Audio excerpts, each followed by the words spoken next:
Sakin ol.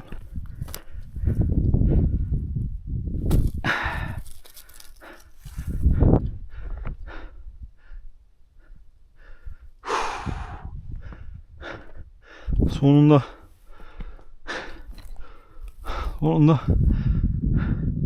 bir tanesini alabildik. Of. Çok gördüm ya.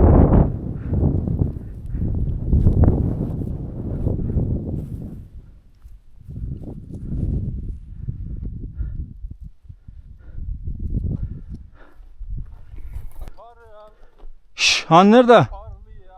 Gökhan ağa.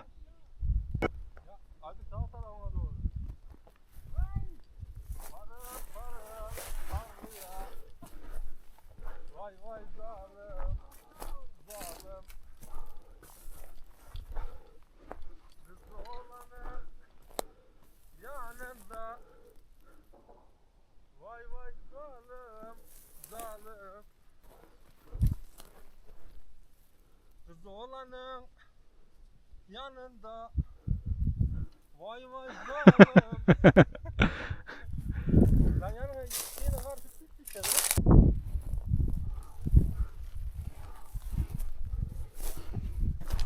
Öyle mi? Bu kadar karavananın üstü.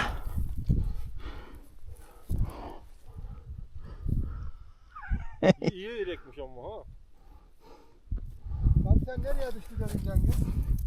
Lan şuraya düştü şuraya.